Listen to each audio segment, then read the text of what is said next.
The rain hammered violently down on the streets of Morumbi, Sao Paulo, on that seemingly endless August night. Madison Carter could barely see through the tears that mixed with the icy drops streaming down her face. Her bare feet touched the cold asphalt, and every step was agony. The stitches from the C-section she'd had just 3 days prior felt like they were tearing her skin with every movement. In her arms, wrapped in already soaked blankets, her twin babies, Liam and Luna, cried desperately, feeling the cold and the sheer terror of the absurd situation. Madison looked back one last time. The 3-story mansion, with its lit windows and impeccable gardens, seemed to mock her. At the main door, she could still make out the silhouette of Robert, her husband, standing next to the 2 security guards he had specifically hired for this moment. The white nightgown she wore, now transparent from the rain, was all she had besides the babies and a small suitcase she dragged with difficulty. 3 hours earlier, everything seemed fine.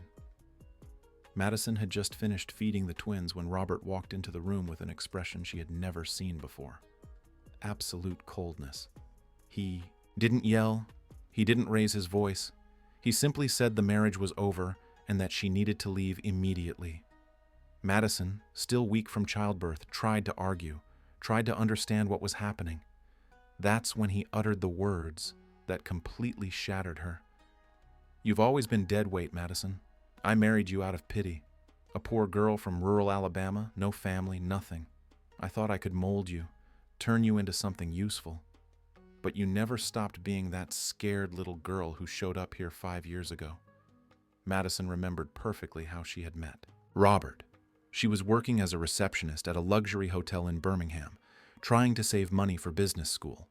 Robert was staying there during a business conference.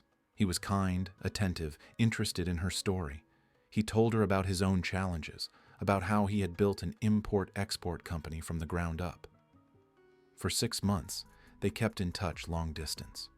When Robert asked her to move to Miami so they could be together, Madison saw it as a chance for a new life. A year later, they were married. The first few years were good, or at least that's what Madison believed. Robert traveled a lot for work, but always came back with gifts and stories. The mansion in Morumbi was stunning, bigger than anywhere Madison had ever lived. She had maids, a driver, unlimited credit cards, but something always bothered her. Robert never truly included her in his life. She didn't know his business friends, didn't participate in company decisions, and didn't have access to the bank accounts beyond her personal card. When she questioned it, he said he was protecting her, that women didn't need to worry about those things. The pregnancy changed everything. Robert became distant, irritable. He complained about Madison's body, the nausea, the doctor's appointments. After the twins were born, he barely looked at them.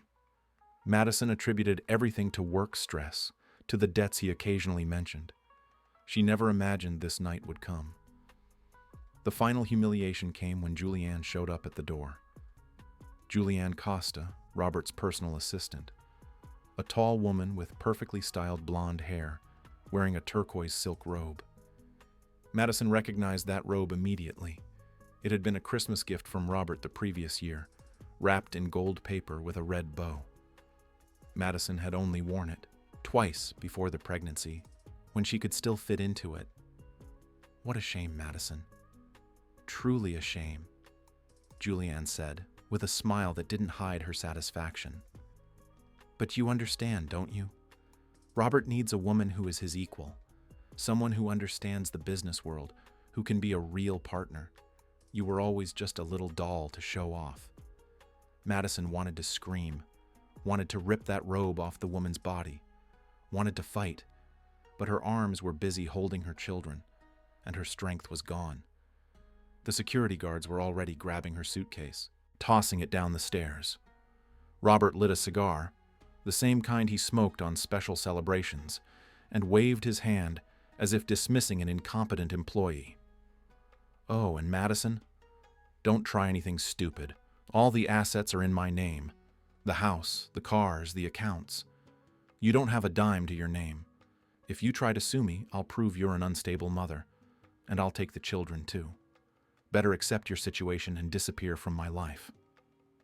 That's how Madison found herself walking down Giovanni Granchi Avenue at 11 at night, shoeless, penniless, with 2 newborns in her arms. The rain had scared away pedestrians, and the few cars that passed didn't even slow down. She didn't know where to go. She had no friends in Miami. Robert always discouraged her friendships, saying people just wanted to take advantage of her position. Her mother had passed away when she was 15, and she never knew any other relatives. Her father, Oswald Carter, had passed away 8 years ago when she was only 19. He had been her only real family. Oswald worked as a warehouse manager in Birmingham, a simple man of few words, but he always made sure Madison had everything she needed. He raised her alone after Madison's mother abandoned them. Oswald never complained, never made Madison feel like a burden. When she met Robert, her father seemed suspicious, but didn't say anything. At the time, Madison thought he was just being overly protective. Now, walking in the rain, she wished she had listened to her father's silences. Madison's cell phone vibrated in the pocket of her soaked nightgown. She stopped under the awning of a closed bakery and, with difficulty, managed to pull it out without letting go of the babies. It was a message from an unknown number with a Birmingham area code.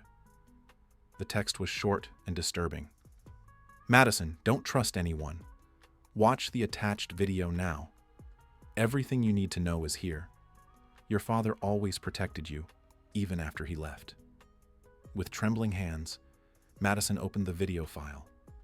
The cell phone screen illuminated her wet face, and she almost dropped the device when she saw the image. It was her father, Oswald Carter, sitting in an office chair, wearing a light blue dress shirt, with the same gray mustache she remembered.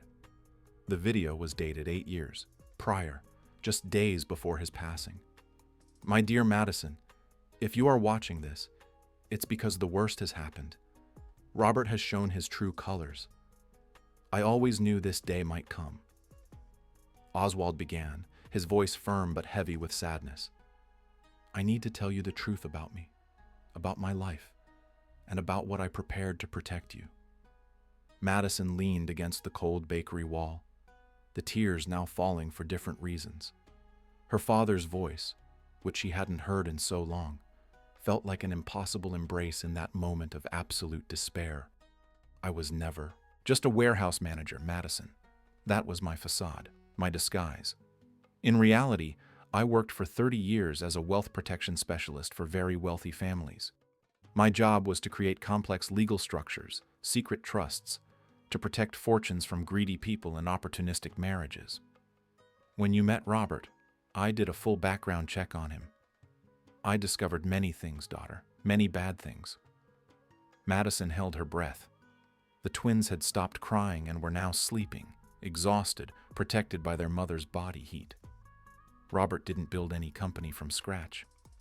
He is a first-rate opportunist. He's had 3 previous relationships, always with women from wealthy families. He would gain access to their finances, siphon off resources, and then abandon them with debts and lawsuits. He's very smart, always covering his tracks. But I'm better," Oswald continued with a half-smile Madison knew well. "So I set a trap, Madison. A perfect trap." The video paused for a moment, and Madison realized her father had divided the recording into parts. She looked around. She needed to get out of there, needed a safe place to watch the rest. That's when she remembered Mrs. Peterson. Mrs. Peterson lived in an old apartment building 3 blocks from the mansion. She was a 72-year-old woman Madison had met at the market months before the pregnancy. They talked about spices, Southern recipes, and discovered they both had roots in Alabama. Since then, Madison visited Mrs. Peterson weekly, bringing cakes and listening to stories of a time when Miami was different. Robert never knew about these visits. He was always too busy to ask what Madison did during the day. Madison walked to the building, grateful it was so close. When she buzzed the intercom, it was almost midnight. Mrs. Peterson answered sleepily, but upon recognizing Madison's voice, she immediately opened the door without asking questions. When she saw the state of the young woman, soaked and with babies in her arms, Mrs. Peterson didn't hesitate. "Come in, dear. Get in here before you catch pneumonia," she said, already grabbing towels and preparing hot tea. Madison entered the small but cozy apartment. The walls had old photos, the sofa was covered with a crocheted throw, and the smell of fresh coffee still lingered in the air. Mrs. Peterson carefully took the twins, checked if they were okay, and placed them in a makeshift basket with soft blankets. Then, she turned to Madison with that maternal look only women of her generation could have. "Tell me everything, honey. Don't leave anything out," Madison told her. Every word from Robert, every humiliation, every second of that terrible night. Mrs. Peterson listened in silence, her expression growing increasingly serious. When Madison finished, the older woman stood up, went to an antique cabinet, and returned with a rosary in her hands. "That man is going to pay for what he did. You can be sure of that," Mrs. Peterson said with impressive determination. "But now you need to rest. Tomorrow we'll see what to do. You and the children can stay here as long as necessary."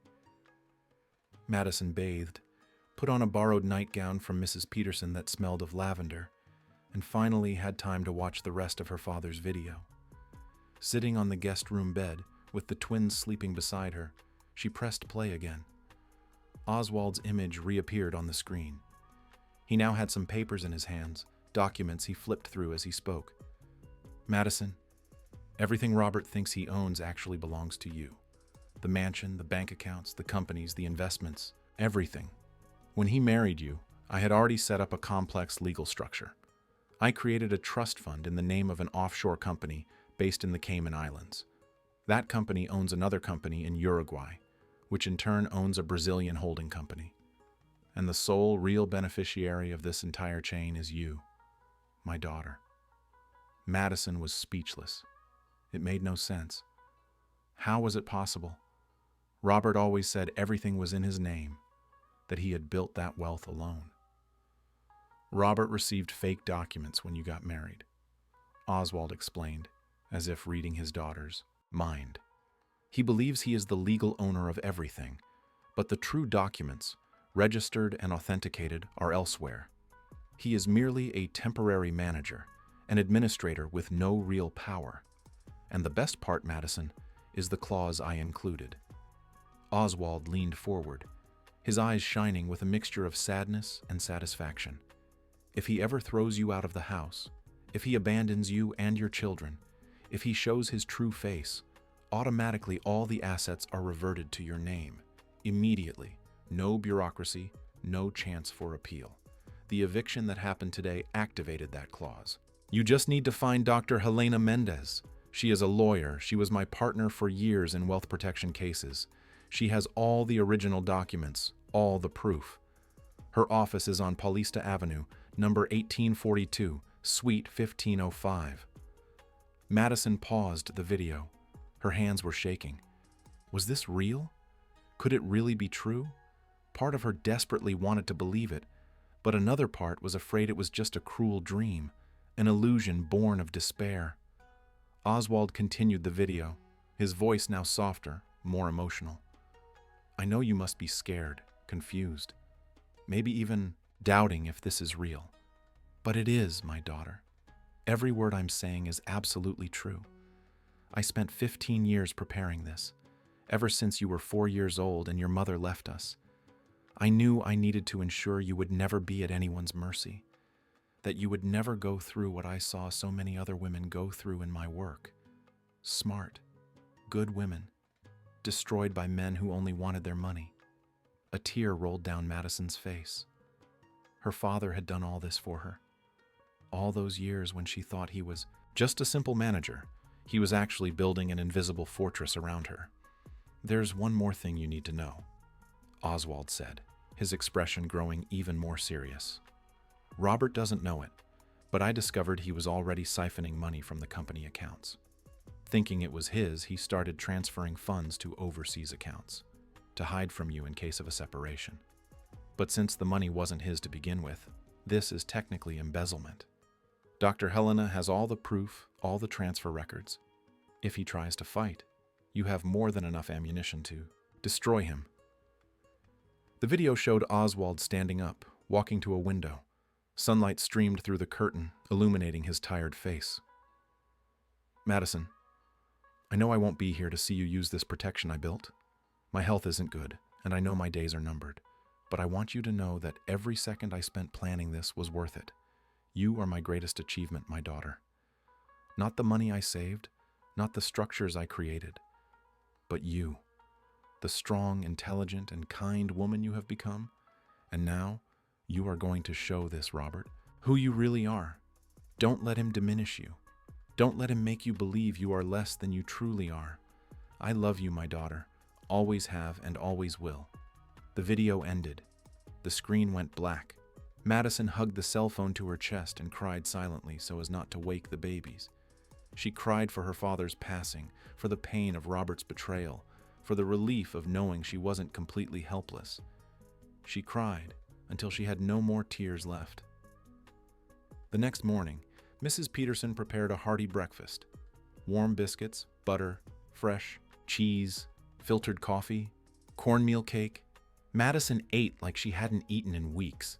The twins nursed and slept again, oblivious to the drama surrounding their tiny lives. "Are you going to see that lawyer today?" Mrs. Peterson asked while washing the dishes. "I am. I need to know if it's all true," Madison replied, feeling stronger now. Mrs. Peterson dried her hands and sat next to Madison. "I'll tell you something, dear.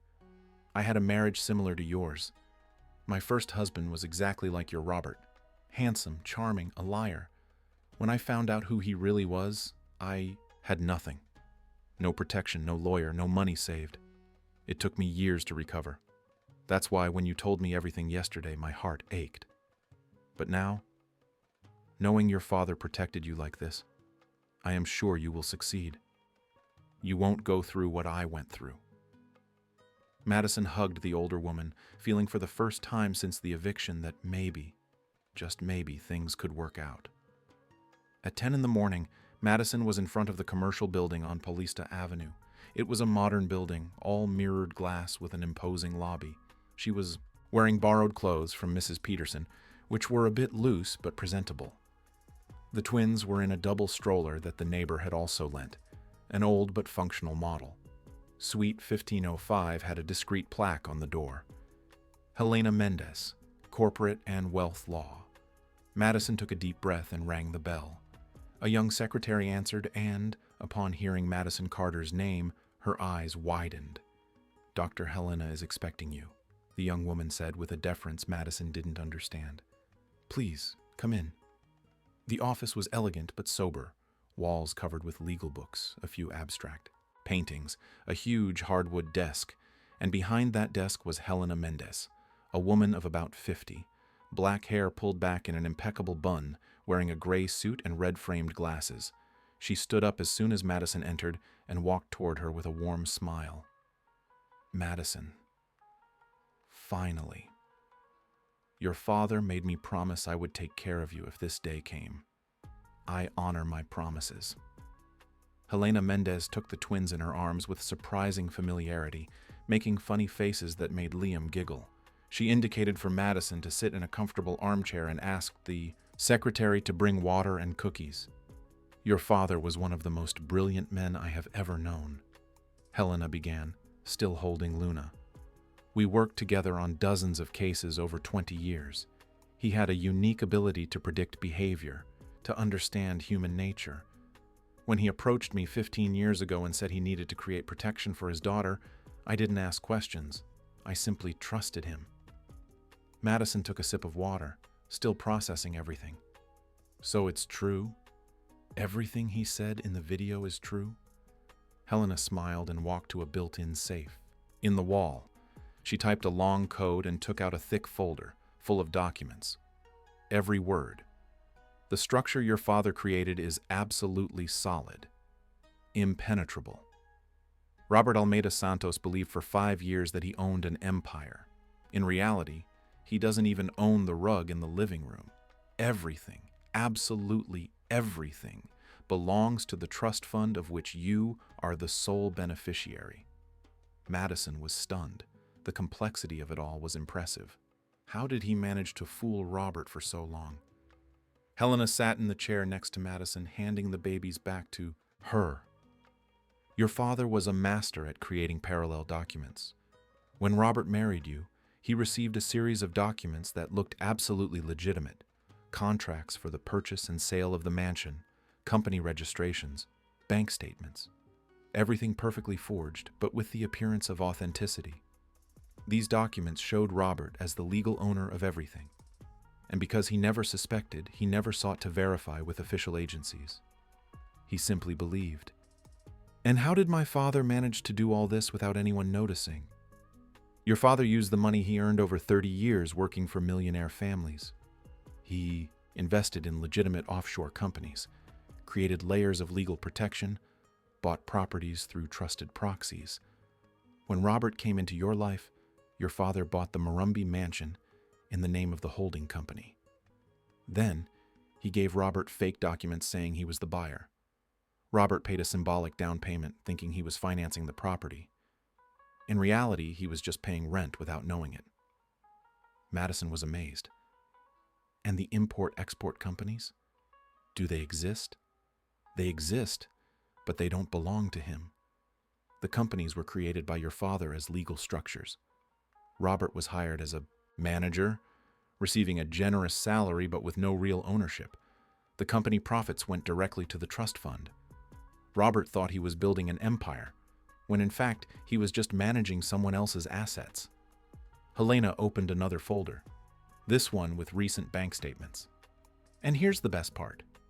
Robert has been siphoning resources from the companies for 2 years. He opened accounts in Panama and the Bahamas, transferring funds monthly. Since he thinks he owns the companies, he believes he is just moving his own money. But since he is not the owner, this constitutes embezzlement. I have all the transfer records, all the documented proof. So he can be prosecuted? He can. And if he tries to fight for custody of the children or the assets, I'll use this against him. He will back down immediately, because the alternative is to face a criminal process. Madison felt a wave of relief mixed with anger. Anger at having been deceived. Anger at having believed Robert. Anger at having wasted 5 years of her life with that man. But she also felt something new. Power. For the first time since the eviction, she felt she had control over her own life. What do we do now? Madison asked. Helena closed the folders and leaned back in her chair with the expression of someone about to detail a war plan. Now we let Robert believe he won. For a few weeks, he will enjoy life with Julianne, thinking he is free of you, thinking his empire is safe. Meanwhile, we prepare all the documentation for the asset recovery and for the children's custody process. When we are ready, we strike all at once. Fast, surgical, and definitive. And where will I stay during these weeks? Your father left an apartment prepared for this situation. It's in Pinheiros, in a discreet building. It has 2 bedrooms, is furnished, and the bills are paid for a year. You and the children will stay there in comfort and safety while we prepare your triumphant return. Madison took a deep breath. All of this seemed like a movie, too unreal to be true. But the documents were there, solid and incontestable. My father really thought of everything, didn't he? Helena smiled warmly. Oswald once told me that you were the reason he woke up every day, that after your wife left, you became the center of his universe. He lived to ensure you never had to depend on anyone's kindness, that you would never be at the mercy of a man like Robert. And he succeeded, Madison. He managed to protect you even after he left. The following weeks were intense. Madison settled into the apartment in Pinheiros, a cozy space with a balcony and lots of natural light. Mrs. Peterson visited daily, helping with the twins and bringing homemade food. Helena came 3 times a week with updates on the legal preparations. Madison discovered that Robert had quickly changed his relationship status. On social media to be with Julianne, they posted photos in the mansion, dinners at expensive restaurants, weekend trips to the beach. Julianne wore the jewelry Robert had given Madison, drove the car Madison had chosen, slept in the bed Madison had shared with him. Each photo was a stab, but Helena always advised her to save that pain, to turn it into fuel for what was to come. "He is digging himself deeper and deeper," Helena would say. Every excessive expense, every trip, every expensive gift for Julianne is being documented. When we get to court, we will show an irresponsible, wasteful man who abandoned his newborn children to live a life of excess. Madison also discovered more about her father through Helena. Oswald Carter had been a respected figure in the discreet legal world of wealth protection. He had saved fortunes, protected inheritances, shielded families from scammers. But he never wanted fame or recognition. He lived modestly, saving every penny for Madison's fund. The Morumbi mansion had been his last major project. 2 years before he passed, Oswald used his savings and contacts to buy the property below market value from a businessman who was in financial trouble. Then he set up the entire legal structure, waiting for the right moment. When Madison met Robert, Oswald saw the perfect opportunity. He investigated the young man, discovered his past full of opportunistic relationships, and decided to use him as a piece on the chessboard. He offered Robert the chance to live in a mansion, manage companies, and have a luxurious lifestyle. Robert took the bait without hesitation. For 5 years, he lived thinking he was deceiving Madison, when in fact, he was the one being used.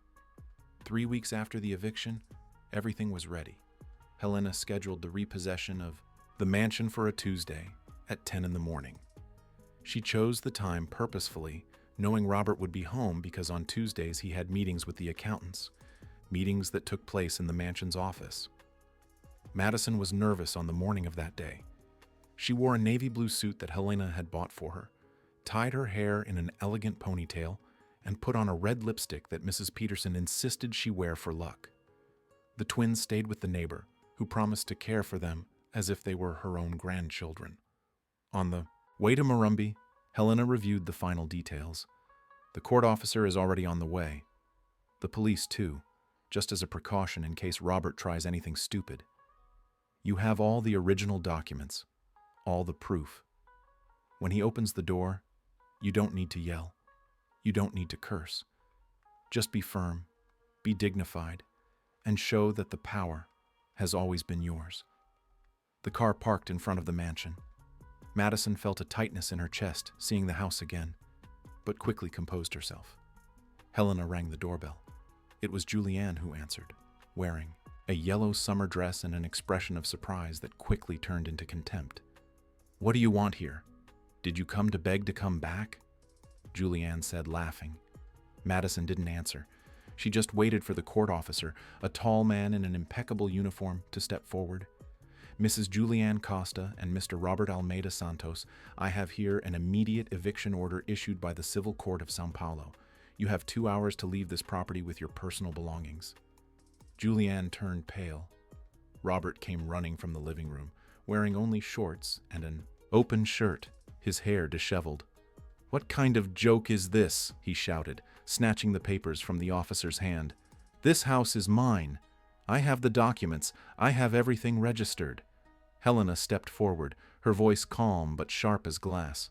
"The documents you possess, Mr. Robert, are forgeries.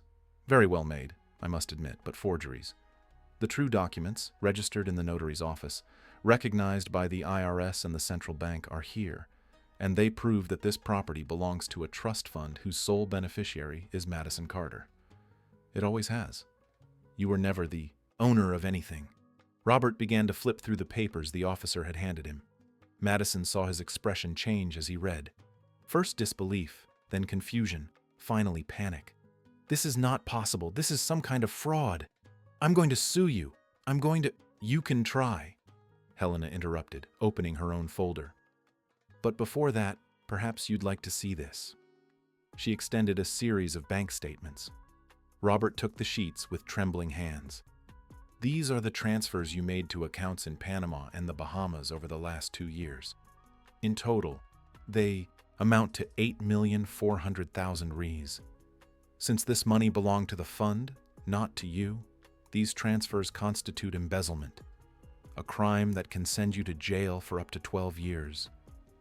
Julianne let out a sharp cry and backed away from Robert as if he were burning. "You told me this money was yours. You told me you were a successful businessman." Robert ignored her, his eyes fixed on Helena. What do you want? Money? Is that it? How much do you want to make this disappear? Helena laughed, but it was a humorless laugh. I don't want anything, Mr. Robert. My client, Madison, is willing to offer a deal. You leave now, discreetly, without making a scene. You give up any claim to the assets, and in exchange, she does not file a criminal complaint for embezzlement. You walk free, without a criminal record, able to restart your life. The alternative is for you to try to fight, and then yes, we will use the full weight of the law against you. Robert looked at Madison for the first time since the door opened. She held his gaze without flinching, without showing fear. She was no longer the scared woman he had thrown out in the rain. She was someone completely different. You planned all this, Robert said, his voice full of hatred. You and that damned father of yours, you set a trap for me. Madison finally spoke, her voice firm and clear. No, Robert. My father protected me. He knew exactly what kind of man you were, and you proved him right. You threw out a woman who just had surgery with 2 newborn babies in the middle of a storm. You don't deserve pity, but you are getting a chance. Use it. Robert crumpled the papers in his hands. For a moment, Madison thought he would do something violent, but then he threw the papers on the floor and ran up the stairs shouting obscenities. Julianne ran after him, crying. 2 hours later, Robert and Julianne left the mansion with 4 large suitcases. Robert didn't look at Madison. He simply got into his car, a black BMW he had bought with the embezzled money, and sped away. Julianne followed in her own car, still crying. The court officer handed the keys to Madison. The house is yours, ma'am. Good luck. Madison slowly entered the mansion. Everything was exactly as she remembered, but at the same time it seemed completely different. The walls that once seemed elegant now seemed merely empty. The expensive furniture had lost its shine. She went up to the master bedroom, where she had spent 5 years sleeping next to Robert, and felt only relief at never having to do that again. Helena placed a hand on her shoulder. You did the right thing. Now let's take care of the second part, the children's custody. Madison turned to the lawyer. Do you think he will try to take the twins? I'm sure of it. Not because he loves the children, but because he will realize it's the only leverage he still has against you. He will try to use Liam and Luna as bargaining chips to get money, but we will be prepared. The following days were spent organizing. Madison brought the twins back to the mansion, now truly their home. Mrs. Peterson accepted Madison's invitation to live in a separate suite, helping with the children and providing company. The house, previously cold and impersonal, began to come alive. Madison put photos of her father on the walls, plants in the windows, colorful toys in the living room. Exactly 1 week after Robert's eviction, Helena called. He filed for shared custody. As we expected, Madison felt a tightness in her chest. And now? Now we execute phase 2 of the plan. You are going to invite him for dinner here at the mansion. You will say you want to talk civilly about the children's future. He will accept because he will think it's an opportunity to manipulate you. But we will be prepared. Madison didn't fully understand, but she trusted Helena. She sent a message to Robert that afternoon. Robert, we need to talk about Liam and Luna. No lawyers, no fighting. Just the 2 of us, as responsible adults. Dinner tomorrow at 8 at the mansion? The answer came 20 minutes later. I'll be there. Helena arrived the next morning with a security equipment technician. They installed tiny cameras in the dining room, hidden microphones in the flower arrangements, recorders under the table. Everything invisible, everything perfectly legal since it was in Madison's own residence. The plan is simple, Helena explained. You offer wine, let him feel comfortable. Superior. Start talking about the possibility of a financial settlement. He will get excited, let his guard down, and say what he really thinks about the children. And we will have everything recorded. Madison was nervous that night. She wore a simple black dress, tied her hair back, and prepared a full dinner. Grilled salmon, mushroom risotto, a bottle of very expensive red wine from Robert's own cellar. When he arrived at 8 sharp, wearing a gray suit and exuding expensive cologne, Madison almost managed to pretend they were just two ex-spouses trying to resolve problems civilly. "The house looks nice," Robert said, looking around with an expression Madison couldn't decipher. "You changed a few things." "I made it a real home," Madison replied, pouring wine for him. "Something it never was when you were here." Robert took a generous sip of the wine. "Look, Madison, I know things ended badly between us, but we have 2 children. We need to think about them." Madison sat down, pretending to consider his words. "I agree. That's why I called you here. I want to make a deal." Robert's eyes sparkled. It was exactly the opening he was waiting for. What kind of deal? Madison took a deep breath, remembering Helena's instructions. She had to make him feel in control. "I know you need resources to start over, and I have access to the fund my father left. Maybe we can reach a number that works for both of us. You give up shared custody, accept a visitation schedule, and I make a transfer to you. One time, final. After that, we each go our separate ways." Robert leaned back in his chair, smiling. It was the smile of a player who thought he was about to win a bet. "It depends on the amount," Madison pretended to think. "I need to know one thing first. Do you really want to be present in their lives? Or is this just about money?" Robert laughed. It was a cruel, familiar laugh. "Madison, please. Let's be honest here. I never wanted children. They were your idea, remember? You insisted on getting pregnant. I only agreed because I thought it would tie me even more to the fund's money." Madison forced a neutral expression, but inside she was recording his every word. "So the children mean nothing to you?" Robert drank more wine, visibly more relaxed now. "They are assets, Madison, bargaining tools. I filed for custody because I knew you would panic. And look, it worked. You called me here offering money. That's what the children are for, to make you open your purse. And if I give you the money, will you really leave our lives?" Robert leaned forward, his eyes cold. "I will, but it won't be cheap. I want 10 million. In exchange, I sign a document giving up any claim to the twins. You keep your little children. I keep enough money to live well. Everybody wins." Madison stood up, went to the sideboard, and returned with a folder. Interesting. Very interesting indeed. She opened the folder and took out a tablet. On the screen, the video of their conversation, perfectly recorded. Robert calling his children assets, admitting he didn't want them, confessing he was using custody as a form of extortion. Robert turned white. "You recorded me." Madison smiled for the first time since he had arrived. It was a smile of absolute victory. "I did. And this goes straight to the judge who will decide on custody.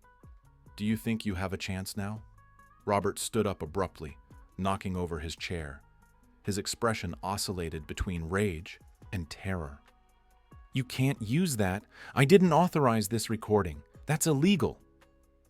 Helen Miller stepped out of the kitchen where she had been listening to everything. She held another folder, always impeccable in her gray suit. "Actually, Mr. Robert, it's perfectly legal. We are in Ms. Marina's residence. She is the rightful owner. She has every right to install security devices in her own home. And you were aware that everything you said could be used. After all, you yourself said you wanted to discuss the children's future. We consider that implied consent." Robert pointed a trembling finger at Helen. "You're a snake. Both of you are snakes." Helen smiled coldly. "No, Mr. Robert. We are just women who refuse to be manipulated. Now, you have 2 options. First, you accept a supervised visitation schedule, undergo psychological evaluation and parenting classes, and try to rebuild a healthy relationship with your children. Second, you take this to court, and this recording will be presented as evidence that you view the children merely as tools for extortion. What will the judge decide?" "I think we both know the answer to that." Robert grabbed the jacket he had left on the sofa. His movements were abrupt, uncontrolled. "You haven't won. This isn't over." He slammed the door shut. Marina heard his car peel out violently, the tires squealing on the pavement.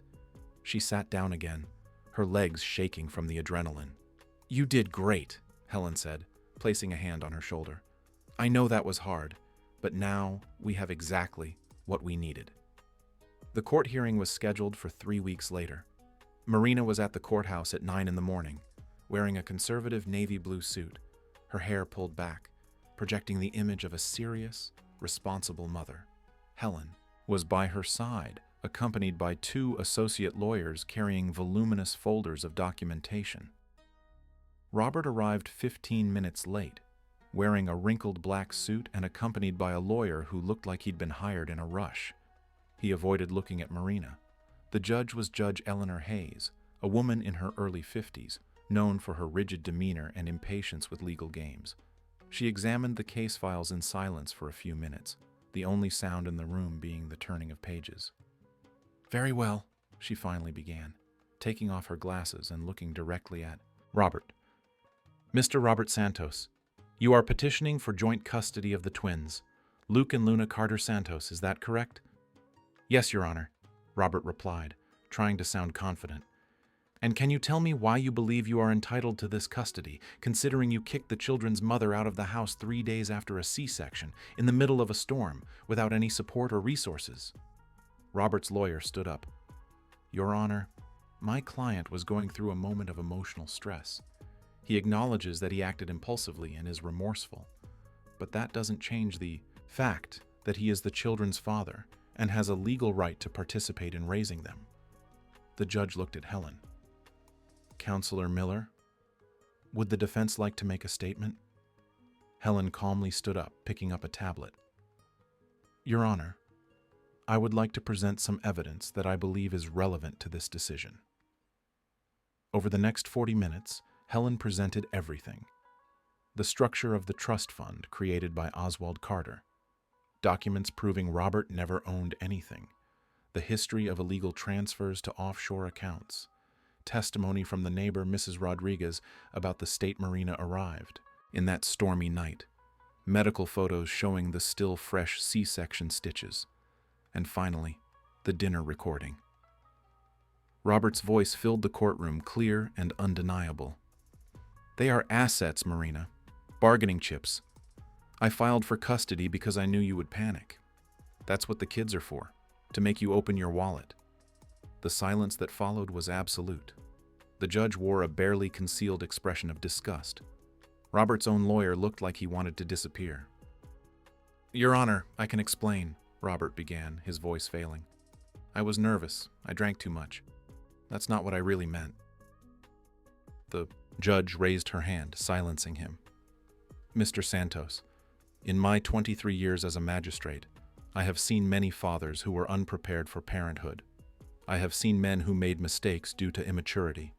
But never, never have I seen someone refer to their own children as financial assets, bargaining chips. Those were your words. I don't need to hear anything else." She picked up a pen and began writing the judgment. "I grant full and irrevocable custody to the mother, Marina Carter. The father will be entitled to supervised visits once a month for 2 hours at a location determined by the court. Furthermore, I order Mr. Santos to submit to psychological counseling and a responsible parenting course, under penalty of losing even the right to visits. The court costs and the opposing party's legal fees will be borne by the petitioner. It is so ordered. Next case." Robert sat motionless, processing what had just happened. Marina felt a wave of relief so intense she nearly collapsed right there. Helen held her arm, keeping her steady. "Congratulations," the lawyer whispered. "You won." The following weeks were about adaptation. Marina completely transformed the mansion. She hired a decorator who brought warm colors, cozy textures, and life into those spaces that were previously just luxurious. The twins' room got wallpaper with clouds and stars, new cribs, a comfortable nursing armchair. Robert's office was converted into a playroom. Mrs. Rodriguez became much more than a helper. She was the grandmother the twins never had. She sang old lullabies while preparing baby food, told bedtime stories, and taught Marina recipes passed down through generations. Robert tried to appeal the decision twice. The first time, he claimed the recording was illegal and that he was under the influence of alcohol. The appellate judge didn't even want to hear the arguments, upholding the sentence. On the second attempt, 3 months later, Robert showed up with a private psychologist who claimed he had changed, was in therapy, and deserved a second chance. But when the judge asked about child support, Robert started arguing that he shouldn't have to pay anything since he didn't have custody. The farce was obvious to everyone. Marina, meanwhile, began exploring the house more deeply. Her father's office, a small room on the second floor that she had always seen as just storage, caught her attention. She decided to organize everything, cataloging Oswald's belongings with care. It was while going through old boxes that she found it. A small safe installed inside a false cabinet. The combination was on a letter left inside one of the drawers. With trembling hands, Marina opened the safe. Inside was another letter, more documents, and a flash drive. Marina took everything to her room, put the twins to sleep, and began to read. My dearest Marina, if you are reading this, then everything went exactly as I planned. You are safe, the twins are protected, and Robert is out of your life. I am proud of you, my daughter. I know it wasn't easy. I know you suffered. But you survived. And more than that, you won. Marina's tears began to fall before she even finished the first paragraph. Now I need to tell you about the second part of my plan. The trust fund I created is worth far more than what is needed to keep you and your children comfortable for the rest of your lives. I made sure of that. But the money wasn't just saved for you. It was saved so you could help other women. Marina kept reading, increasingly surprised. During my career, I saw dozens of women being financially and emotionally destroyed by men like Robert. Intelligent, capable women who were manipulated, isolated, and left without resources. And most of the time, there was nothing I could do besides protect the money. But there was no structure for emotional, psychological, or strategic support. These women were left alone, having to start over from scratch. The letter continued, detailing Oswald's complete plan. Attached to this letter are the documents creating the Oswald Carter Foundation for the support of vulnerable women. It is already registered, has its EIN, and is funded for the next 10 years. It only lacks a director, and that director, my daughter, is you. Use your experience, use your story, use the resources I left to make a difference in the lives of other women. Don't let the suffering you endured be in vain. Transform it into strength to help those who are still suffering. Marina had to stop reading. The tears were falling so fast she could barely see the words. Her father, even after passing away, even without being there to see it, continued to look after her. He continued to teach her. He continued to guide her.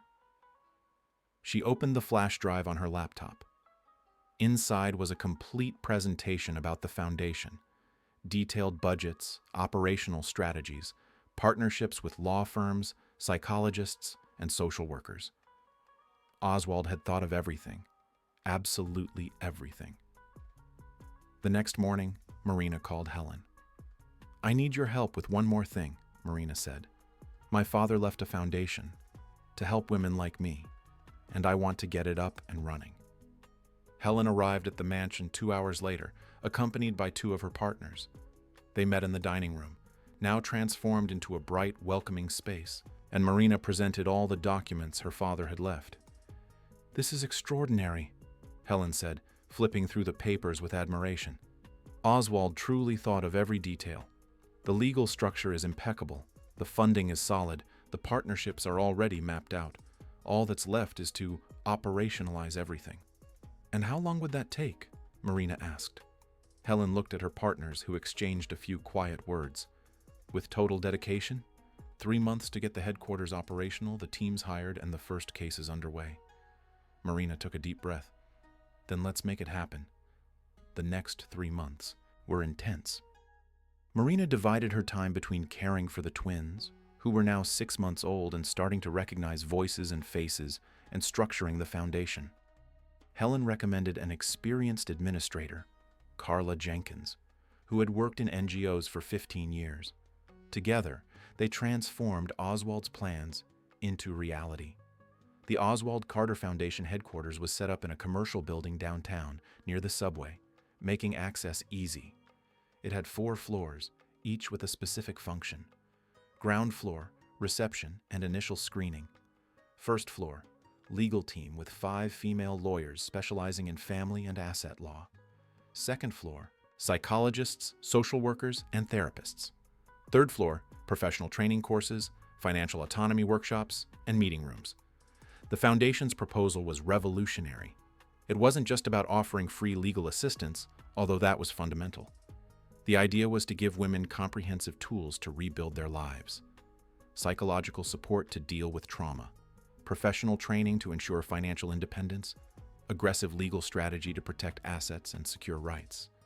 And perhaps most importantly, a mutual support network where women who had already gone through the process helped those who were just starting.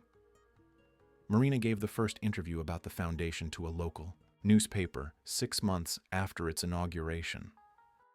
The reporter, a young woman with curly hair and sharp eyes, wanted to know the story behind the project. "My father dedicated his life to protecting people," Marina began, choosing her words carefully. "When he passed, he left more than money. He left a purpose. He taught me that protection isn't just about building walls, but about giving people the resources so they can protect themselves." The interview was published in a Sunday edition and had a greater impact than Marina expected. In the following 2 weeks, the foundation received 140 requests for help. Women of all ages, all social classes, all with similar stories. Marriages that started well and ended in abuse. Assets that were squandered by manipulative husbands. Children used as bargaining chips. Women who found themselves without support, without resources, without hope. The foundation team worked tirelessly. Marina personally participated in the most complex cases, using her own experience to guide the strategies. She knew exactly how men like Robert thought, how they acted, what tactics they used, and she taught other women how to anticipate, document, and protect themselves. A year after the foundation became operational, Marina was invited to give a lecture at a major law school auditorium. The topic was asset protection and female autonomy. Helen was in the audience, as were Mrs. Rodriguez, Carla, and over 300 people, mostly women. Marina took the stage wearing a red power suit, her hair down, her posture confident. The twins were backstage with a nanny, but she knew they were fine. Everything was fine. "Good evening, everyone. My name is Marina Carter, and I'm here to tell a story. Not just my story, but the story of thousands of women who go through what I went through." For 45 minutes, Marina shared her journey. She spoke about the marriage to Robert, the expulsion in the storm, her father's videos, the reclaiming of the mansion, the court battle. But primarily, she spoke about the importance of documenting everything, building support networks, and never believing that being alone means being helpless. "My father taught me that information is power, documents are protection, and solidarity is the strongest weapon we have. If you are in a relationship and feel something is wrong, document it. Take photos, save messages, record conversations when legally possible. If you have access to financial documents, make copies. If you have friends, family, people you trust, don't isolate yourself. Men like my ex-husband thrive on silence and isolation. Don't give them that power." The audience gave a standing ovation. Several women were crying. After the lecture, Marina was approached by dozens of people wanting to thank her, wanting to share their own stories, wanting to know how they could help the foundation. It was that night, driving home with Helen and Mrs. Rodriguez, that Marina felt for the first time that she had truly overcome the trauma. It wasn't that she had forgotten. She would never forget the pain of the C-section stitches while walking in the rain. She would never forget the humiliation of being called dead weight. But that pain no longer defined her. She had transformed it into purpose. 3 months after that lecture, on a Thursday afternoon, the foundation secretary informed Marina that a man wanted to speak with her personally. No appointment, insisting it was urgent. Marina was about to refuse when the secretary said the name, Robert Santos. Marina froze for a moment. It had been over a year since she had seen Robert. He had attended only 2 of the supervised visits with the twins, always seeming uncomfortable and rushed. For the last 6 scheduled visits, he simply hadn't shown up. She had moved on, created a life where he was just a distant figure, a mistake from the past that no longer held relevance. "You can send him in," Marina finally said, straightening her posture. "But ask Carla to stay in the room too." Robert walked in, and Marina barely recognized him. The man who was once vain and impeccable was now wearing worn-out jeans, a wrinkled shirt, and was unshaven. He had lost weight, and there was a deep sadness in his eyes. "Marina," he said, his voice hoarse. "Thank you for seeing me." Marina didn't reply, just gestured for him to sit down. Carla was beside her, discreet but attentive. "What do you want, Robert?" Robert looked at his own hands, as if he didn't know where to start. "I came to say that I am formally renouncing my parental rights. I know I haven't been a present father. I know I don't deserve to have any relationship with Luke and Luna. And I think it would be better for them if I completely left their lives." Marina studied his face, looking for signs of manipulation, of another game. But all she saw was a defeated man. "Why now? What changed?" Robert laughed, but it was a joyless sound. "Everything changed. Juliana left me when the money ran out. The offshore accounts were frozen because you reported them. I lost the apartment I was renting. I'm living with a cousin, working as a store manager. And I realized I have nothing. Nothing I thought I had was mine. It never was. So you want to give up the children because your life isn't what you wanted?" Marina asked, her voice cold. "I want to give up because it would be better for them not to have a father like me," Robert replied, finally looking her in the eye. "I don't know how to be a father. I never did. I never wanted to learn. And they deserve more than I can give." Marina stood up, walked to the window. Outside, the city was bustling, millions of people living their lives, facing their own dramas. She thought of the twins, now 18 months old, starting to speak their first words, taking their first steps. They were perfect, full of life, joy, and possibilities. "No," Marina said, turning back to Robert. He looked confused. "No? I don't accept your renunciation. You don't get the easy way out. You won't just disappear and get rid of all responsibility. You are their father, and you will continue to be, with all the obligations that implies."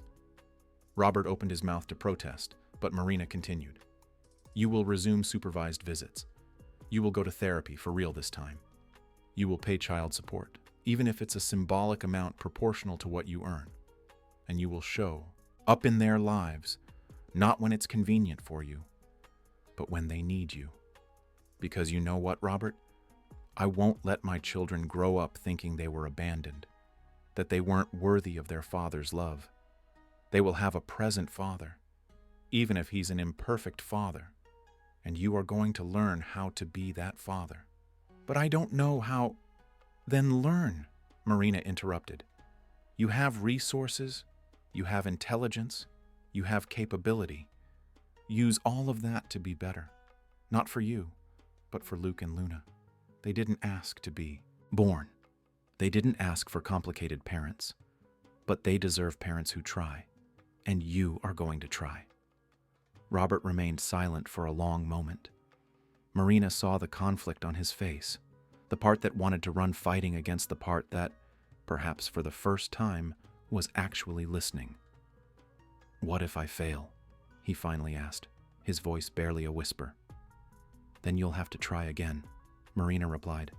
"Failing is part of it. What isn't part of it is giving up without even truly trying." Robert nodded slowly. He stood up, extended his hand to Marina. She shook it firmly, looking him straight in the eye. "Thank you," Robert said. "I don't know if I deserve this chance, but I will try to take it." After he left, Carla approached Marina. "Are you sure about what you did? Giving him another chance?" Marina smiled. I didn't give it to him. I gave it to my children. The chance to know a father who might, just might, manage to be a better version of himself. The following months proved Marina had made the right choice. Robert began attending visits regularly. At first he was awkward, clearly uncomfortable, unsure how to interact with such young children. But gradually, he started to improve. He brought toys, learned to change diapers, and read stories with funny voices that made the twins giggle. The foundation continued to grow. 2 years after its inauguration, it had already helped over 800 women. Some managed to reclaim stolen assets, others escaped abusive relationships, and still others learned new professions and rebuilt their lives from scratch. The success rate was impressive, and the model began to be replicated in other cities. Marina never remarried. There were a few relationships, some interesting men who crossed her path, but she didn't feel the need for a partner to be complete. The twins, the foundation, Mrs. Rodriguez, Helen, the women she helped, all of it filled her life in ways she never imagined possible. On the twins' 3rd birthday night, Marina hosted a dinner at the mansion. Helen was there with her husband, Carla with her wife, Mrs. Rodriguez with the new boyfriend she had met at a senior dance, and some of the women the foundation had helped, all now close friends. And to everyone's surprise, Robert was also there, shy and clearly out of place, but making a genuine effort to participate. After dinner, after the guests had left and the twins were asleep, Marina went up to their room. Luke slept on his back, arms open, completely relaxed. Luna was curled up in a blanket holding her teddy bear. Marina adjusted the covers, kissed each of them on the forehead, and stood there for a moment, just watching. "Dad," she whispered, looking up at the sky through the window. "We did it. Your grandchildren are safe, happy, loved, and I'm okay. More than okay. I am whole." She left the room silently and went to the office that had been Oswald's, now transformed into her own workspace. On the wall, there was a framed photo of her father, smiling in that shy way that was uniquely his. Next to the photo, a phrase Marina had engraved on a bronze plaque. "True protection is not hiding from danger, but building a fortress so solid that the betrayal of others becomes irrelevant." Marina smiled, touched her father's photo affectionately, and returned to the living room. There were foundation reports to review, new cases to study, women to help. Her life had purpose, meaning, and love. And for the first time since that terrible night of rain and pain, Marina Carter was at peace. End of story. Dear listeners, we hope Marina Carter's story has deeply touched your hearts. This narrative of triumph, strategy, and love teaches us that even in the darkest moments when all seems lost, hope still exists.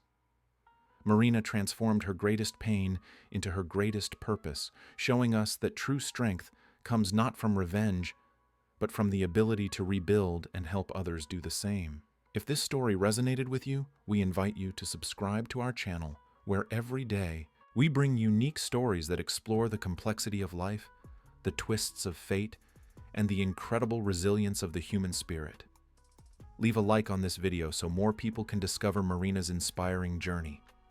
And in the comments, tell us your thoughts, share your own experiences, or simply leave a kind word. Your participation keeps this community alive, a community of people who believe in the transformative power of stories. Don't miss our upcoming content, where we continue to explore stories of overcoming adversity, justice, and love. Until the next story, may each of you find the strength needed to write your own happy ending.